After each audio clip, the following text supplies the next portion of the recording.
Hello everybody, my name is Coolblue and I'm bringing out this video of me unboxing a board game, and today I'm going to be unboxing expansion number 9 here for the Warfighter Vietnam series. As you all know, especially if you made it to this video series, or if you don't, this is the first one you're watching, I'm doing an unboxing of all the Warfighter Vietnam series in a separate video playlist. I'm not going to add it to my normal unboxing videos because it'll be absurd. There's a lot of expansions, but continuing on with the tradition, we have number 9 here. Also, in the chronological universe of me unboxing these, this is sixth technically, but I didn't record my unboxing of the campaign one. But the 5th unboxing that I'm doing of the small expansions. So I've done 1, 2, 3, 7, and now 9. So if you're watching this in the future, you might see them in the correct order, but I'm just letting you know that I haven't seen the other stuff yet. So why am I expressing these secrets? I don't know. But let's go ahead and get our background music started. There we go. Sorry, it took a second. And let's get unboxing this one. So, continuing our same format here, we're going to go ahead and open the shrink wrap, and then we'll read the back of the box, and then we'll sleeve cards, and then we'll look through the things, because it only fits 6 cards, not too many. Alright, so here we have the box on the back. There's the stuff. It says, "Fight to the Hill." This Warfighter Vietnam expansion adds 56 cards to your arsenal. This expansion gives you new soldiers, weapons, equipment, skills, missions, locations, events, and objectives. No special rules needed, just add these cards to your game. You must have Vietnam core game. They finally got it together. Sorry, for those who don't know, again, in the chronological universe, I've unboxed number 1, 2, 3, 7, and now 9, which I'm about to unbox here. But number 7 was rough. Just look at this. It says, you must Vietnam core game. And then if we go over here to number 3, and I'm pointing this out because this is a thing that some people have said about the consistency of DVG stuff. You must have Vietnam core game. You must Vietnam core game. You must have Vietnam. Yeah, I don't know what happened. This one was just having not a great day. Again, this is number 7 here. Anyway, cool. Now that we're done laughing at DVG's typo there, I say as I make many typos in the speaking form. I guess speakos. No, speakos is not what they're called. It's called misspeaking. All right, we're gonna go ahead and sleeve these up, and I'm gonna go ahead and talk about something. And that something I'm gonna talk about is just kind of the idea of variety here. So I think I mentioned in one of my previous videos, and you probably heard me mention again, because I think by the time I get to unboxing the rest of these, chronologically speaking, I might have said the same points, but there's a lot of variety in the base game. I don't think having these expansions is necessary unless you really want to have everything. I'm a person who likes to have all of a game, so, you know, call me a sucker for buying a game that has 12 mini expansions that are $25 a piece that I was able to get for a slightly better deal because my friend local game store had a better price for them, as you might have heard me rant about in video 1 and 2, or unboxing expansions 1 and 2. But what I'm ultimately trying to say is that, yeah, I don't think you need all these things. I'm mostly doing these videos because I've bit the bullet to kind of purchase all the bits and pieces, and I just want to show some of the cards here so you can look at them and kind of assess, hey, do I want more of that? Hey, do I think that's kind of cool? Or hey, do I think it's kind of not great, so I'll avoid it. Because really, you know, the base game has a lot of stuff. The base game has a lot of stuff for it, has a lot of variety, has a lot of mix and match, and you can do a whole bunch of things with it. You really don't need expansions. And if you really want to kind of have more longevity in the game, though, you really don't need expansions if you're only going to play the game like once or twice a year. But if you're going to play the game a lot more and you want to get maybe an expansion or two, I think definitely the first 3 expansions seem like they have a lot of stuff. So that was the US Soldiers 1, US Soldiers 2, and then Australian Soldiers. And probably number 4, which I think number 4 is the VC Soldiers, which I don't have in hand right now, so I can't say that out loud properly with confidence. But what I'm trying to say is that I think it has a lot of variety just in those first 3 expansions, which, if you're just talking about those first 3 expansions, it's $75 because it's $25 a piece for 56 times 3. So what is that?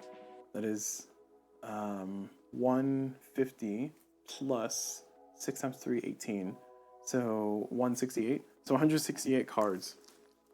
I think I did that math right. Did I do that math right? Yeah, 168.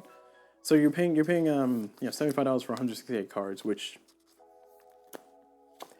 I don't think it's a great value. I mean, I think you're making a lot of money for DVG, but and the reason why I'm ragging on this a lot, and I know this is a DVG, this is a video showing and showcasing DVG stuff, and it's going to go on the Board Game Geek page unless DVG wants to take it down, which is fine. I'm gonna keep it up, mostly because like I think it's crummy. I don't know, I think it's crummy. Just like put all the things in the same game. And to give more context, the specific crummy part that I'm referring to is the fact that from what I understand, Warfighter was released, Warfighter Vietnam, and the Warfighter series has the same motto, has the same pattern. Well, they'll release the game in a Kickstarter, crowdfund, and they'll include all of the mini expansions as an all-in that you can get, but then they'll sell everything individually afterwards. So my specific gripe, is when you have a base game released, and then you have 12 expansions, mini expansions. I don't want to call them mini expansions, they're actually just expansions because they do add quite a bit of stuff. I feel like you should just make a game cost more money. I don't know. $55 for the base game box does get somebody's foot in the door. That's cool. And maybe I'll make a longer video ranting about this at some other point. But $55 does get you, sorry, $70. I think $70 is the MSRP for the base game Warfighter Vietnam. Get your foot in the door, and then $25 for the rest of the game. 25 times 12, what is that? That is $300 extra. So you're paying $400 for the system. That seems excessive to me. I don't know. It just leaves a gross taste in my mouth, and that's not including the campaign. Anyway, all right. Now that I finished sleeving the cards, I can stop my ranting and move on to appreciating the game and the cards in my hand. We'll do the soldiers last, of course. And kind of follow the same pattern that we've been following. Only one weapon. Well, that's disappointing. A few skills here. Sorry, a few equipments. A few skills. And these missions are specific to the Khe Sanh.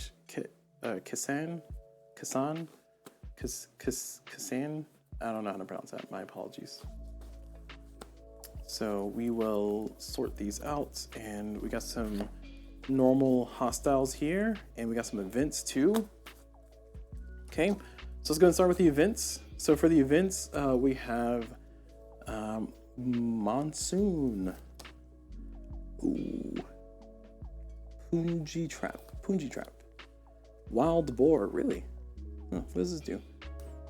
Place in frontmost. A soldier in his location rolls a d10 and adds to their hand-to-hand roll. Suffer 2 wounds? That's not great. Or gain 2 XP and 2 hardy any. Oh, that's nice. I do like 2 hardy any. That's nice. Allows you to ignore some environmental rolls.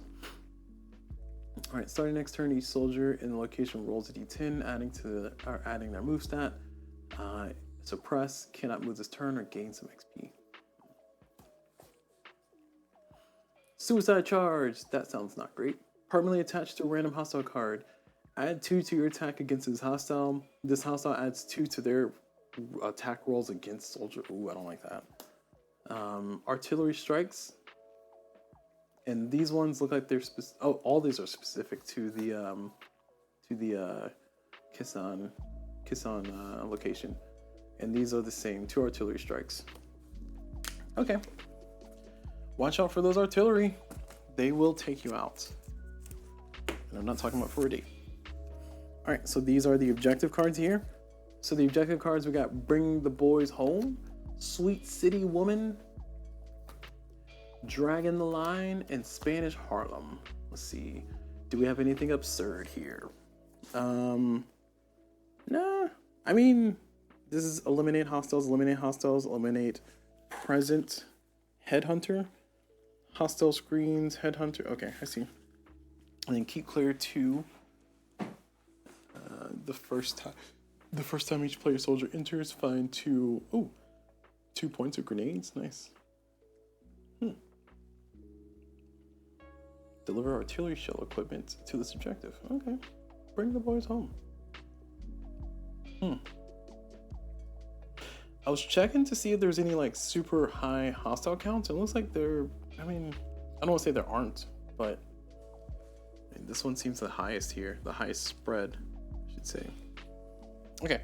All right, moving on. We have missions. So we got Chicka Boom, Superstar, Ain't No Sunshine, and Brown Sugar. All right, Do we have any absurd location or objectives numbers? We have a number 6.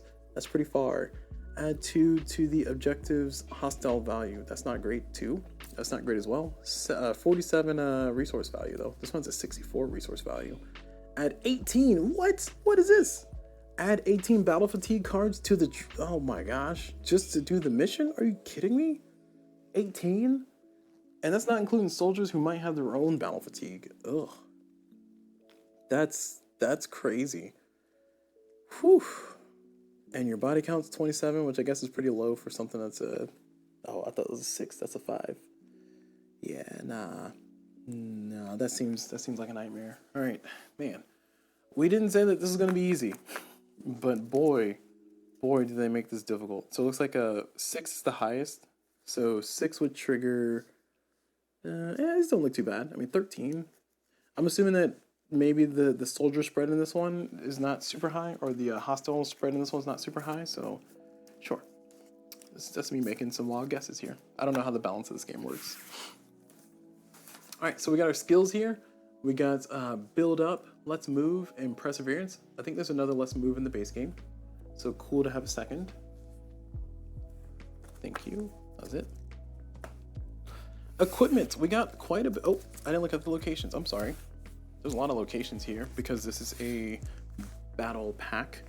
Sorry, I skipped and looked at the skills on accident. So locations. We got Mountain Valley. We got Hillside Temple. Let's see. I just want to see any. I'm gonna look out for any ridiculous entrance values. That's a 4. Oh, this is a 4 too. Oh, all right. We'll talk some junk about these two in a second. Down to Elephant Grass. Pay 2 body count to treat reinforcements as none. Add this location's number to its hostile value. Huh? Okay, I'm not gonna figure that out right now. Rice Paddy Field, Remote Cliff, Bamboo Grove, Jungle Clearing, Overlook Hill. What does this do?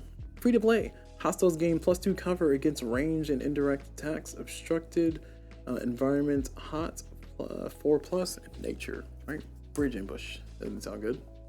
Collateral damage. Oh no. Abandoned base. Free to play. Always draw reinforcements. Soldiers gain +1 cover. Oh, this is giving a lot of cover to the soldiers here. All right, so let's talk junk about these two locations because they had a high entrance value. Oh, so does Overlook Hill. Sorry, I forgot to pay attention. Oh, so does that one. Oh, so does that one. Oh my gosh, so does that one. Where are all these high values? Geez, a 4. All right, well, we already talked junk about some of these, so let's go to these ones.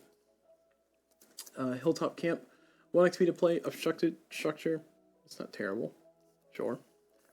Mountain Pass, 1 XP to play. Pay 1 XP per soldier to reduce that soldier's entrance cost by 4. Oh. Okay, that's actually not terrible. Okay. All right. Well, I'm a fan. These locations seem they're specific to the again, I think it's Kesha, or Kesha.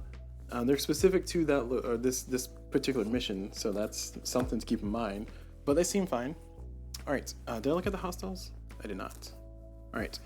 I think I looked at the hostiles last time, and I think I just look at the back of them. I don't want to spoil for myself the other side because they're probably really cool. So looks like this one is a 1. 4 experience. That's suspicious. That's suspicious. Are they hard to hit? There are 5. There are 5 and 1 reticle, and it says place 2 beyond frontmost. Engage if a soldier is in their location. Fade or pay 2 XP. So I mean, 4 experience points for taking them out though, and it's only 1 body count or only 1 reticle. That seems very suspicious. All right, 3 experience points. 2. Here's another 4. 4 and 2. Engage if a soldier is in their location. Fade or pay 1 XP. Immobile, so does not move. Assuming that might be some kind of grenade thing. See, they're hitting on 6s and 7s. 5 experience points for a 3. Yeah, these seem suspiciously high. I don't know what the like usually when you see the high experience points, that might mean that they're a big danger. Yeah, I'm I'm not revealing what the other side is, mostly because I want to keep it a secret for myself. Yeah, these seem suspicious. We'll see how that works out whenever I decide to go through it. All right, weapon cards. We only have one weapon card. That's a pair of V20 or V40 grenades. So we get a pair of them, and it kills on an 8, and it says expended. So that means when you use it, it goes away. So an explosion 2, so you get to roll 2, and it has explosions, so you can hit 2 different people. Is that what that means? I don't know. I haven't used explosives, so a lot of things I haven't used in my early days of learning this game. Again, for the chronological universe, for those who are wondering, I'm unboxing 5 expansions at the same time. That's number 1, number 2, number 3, number 7, and now number 9. So I've only played through three games, and I've lost every single one at the time of me recording this. So maybe I'll be better in the future, but for right now, I do not have enough insight to offer you. All right, equipment cards here. So we got ourselves a flak vest. We got an artillery ammo. Mission requirement. Okay, I see. So this one you have to carry. We got another drum mag. We had one in a previous expansion. Environmental webbing. I remember seeing this one in a different place. I think I was in the campaign. Environmental boots. Nice. And then field dressing. Not to be confused with the food. All right, so just some typical little equipment here. Oh, I didn't mean to do that. And then finally, the main event. We got the soldiers. So we got 2 player soldiers, 1 MPS and 1 squad soldier. So no team soldiers. Sad.